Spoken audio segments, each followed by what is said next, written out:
Hey, what's up everyone? James here, and today we are roaring back into Jurassic League, covering issue 3. Now, I want to say right off the bat that I'm not a fan of this change in the artwork. However, this particular issue holds non-stop action and gives us more info on the dark embryo. So it's excellent despite looking bad. So the issue opens with us finally seeing the Jurassic versions of the Flash and Green Lantern. I like both of their names. Flash is Flash Raptor and is a velociraptor. Green Lantern is called Green Torch and is a parasaurolophus. They're relaxing in some part of the world, but then their relaxation gets interrupted by Dino Aquaman, who I was calling Aquasaurus in the first issue because we didn't get his name and species then, but we finally got it now in this issue. His name is Aquanix and he's a baryonyx. What is pretty badass is that Aquanix is literally carrying Black Mantosaurus's body on his trident. Now remember we last saw him capturing humans in issue 1 and Aquanix stopping him? Aquanix tells Flash Raptor and Green Torch this, but they both don't care about humans and mention that the humans can take care of themselves. But Aquanix points out that after these dinos that serve the dark embryo take out the humans, their kind is likely next. Suddenly, Jokerzard appears, bursting out of the water, attacking poor Matilda. He throws her body at Flash Raptor, and Aquanix immediately goes on the attack. Jokerzard vomits toxins at Aquanix and then goes to attack Green Torch, but Green Torch easily dodges it and brags about how Jokerzard can't touch him. But Jokerzard's attack was just a distraction. Suddenly, Atrocitosaurus surprises Green Torch, knocking him out in the process. After recovering Matilda, Flash Raptor checks on Green Torch and tells Atrocitosaurus he'll pay for that. Aquanix then summons Reginald, his loyal crab, out of nowhere to the battle.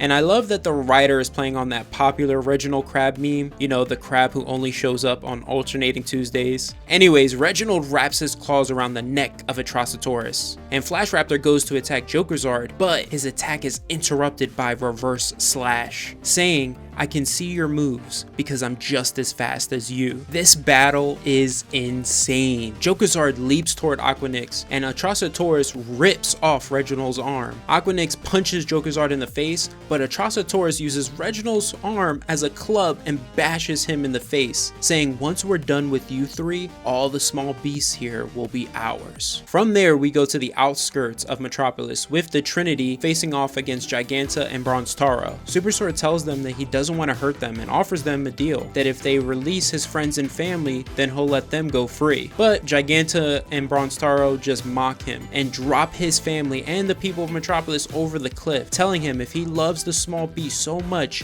he can scrape them off the cliff. Supersort yells no and dives over the ridge to save them as Batsaur and Wonderdon engage with Bronze Taro and Giganta. Batsaur is on the head of Giganta. Supersort is luckily able to save all the people of Metropolis, and Wonderdon bashes Bronze Taro with Bone Cruncher. Giganta slams Batsaur against the wall and then attempts to eat him. Little Robin does his best to help. Wonderdon then interferes by putting her weapon Bone Cruncher inside the jaws of Giganta to prevent her from eating Batsaur. Batsaur thanks and asks Wonderdon who she is. Suddenly, she is interrupted by Bronze Taro, calling her a horned devil, spearing her from behind. Supersort brings his family to safety, and everyone thanks him and his parents ask him who he is with, and Supersort replies, "Dinosaurs like me." At the same time, Wonderdon knocks Bronze Taro back, and Bronze Taro then charges towards Supersort, and Supersort tries his best to plead with him, saying, "Stop, I don't want to fight you." Bronze Taro replies, "I have no choice, brother. The dark embryo demands my tribute." Supersort regretfully charges toward Bronze Taro, smashing him in the face. Batsaur gains the upper hand in his fight against Giganta.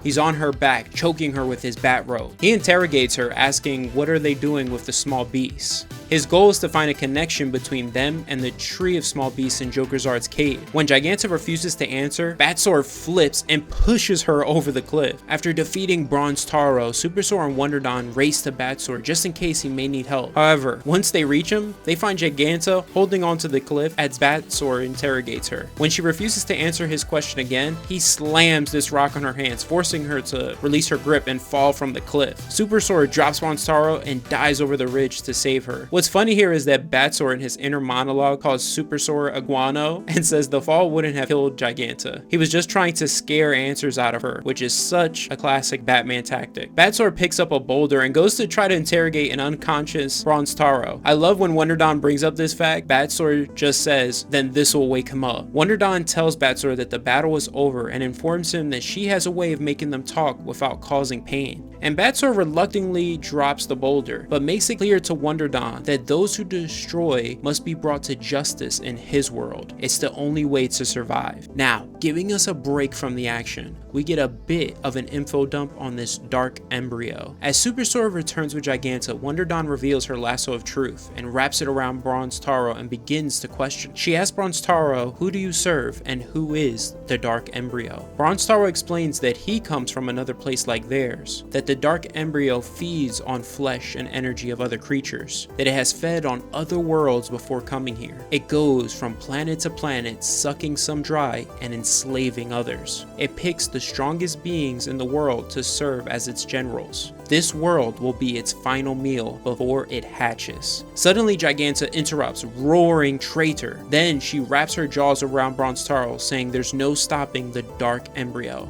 Supersor smashes a boulder over Giganta's head, freeing Bronze Taro, and Batsor strikes Giganta, finishing her off. Bronze Taro, with his dying breath, tells Wonder Dawn that Giganta is right. The dark embryo always finds a way. Meanwhile, back at the battle between the dark embryo's servants and the rest of the Jurassic League, Black Mantisaurus, still wounded from his battle with Aquanix, flees the battle to reach the dark embryo so that he can ask to be healed. Atrocitoris roars, calling him a coward, telling him to stand and fight. After slamming reverse slash, Aquanix notices Black Mantisaurus is fleeing with his trident still stabbed into his back, yelling at him to stop. He slams Jokerzard and reverse slash together and chases after him. This is why Aquanix is my favorite out of the entire Jurassic League. He had the best entrance out of everyone so far. He has loyal creatures that he can call upon like Matilda and Reginald. He took on Black Mantisaurus, beat him up, and then basically used him as a trophy, having his body on his trident. Then he takes on Jokerzard and Reverse Slash by himself and takes them out. Like, come on, you can't tell me he isn't the coolest. But anyways, while being choked by Atrocitoris, Flash Raptor calls out to Aquanix, but Atrocitoris laughs and says Waterboy left you to die alone. Time to finish this, birdie. All of a sudden, who appears with a bone scythe construct is Green Torch, saying, forgot about me? Let's see what you're made of when we fight face to face. From there, we go back to Aquanix, chasing after Black Mantisaurus. Following his blood trail helps lead him to a cave that he sees Black Mantisaurus entering. Once inside the cave, Black Mantisaurus says to the dark embryo, my master, I have been following your orders harvesting the small beasts, but now I am hurt. I ask for healing. I ask for life. And suddenly, in that moment, the dark embryo's egg begins to hatch and burst open. And that's where the issue ends, on a major cliffhanger. I cannot wait to see what comes bursting out of this egg. We know it's going to be Darkseid. We've been told Darkseid is the main villain of this series. So I wonder if it's going to be like an alien dino hybrid that they're going to come at us with. I don't know, but I can't wait. I'm excited for it. If you enjoyed this video, please hit that like button. I would greatly appreciate it. Comment down below your thoughts on this series so far, and subscribe to the channel if you are new here. If you want some more dino-like action, check out my Godzilla vs. Power Rangers playlist right here. Or if you're a Transformers fan, check out my playlist on Last Bot Standing. Other than that, have an awesome day, take care, and always remember every day to transform and go beyond. See you later, Beyonders.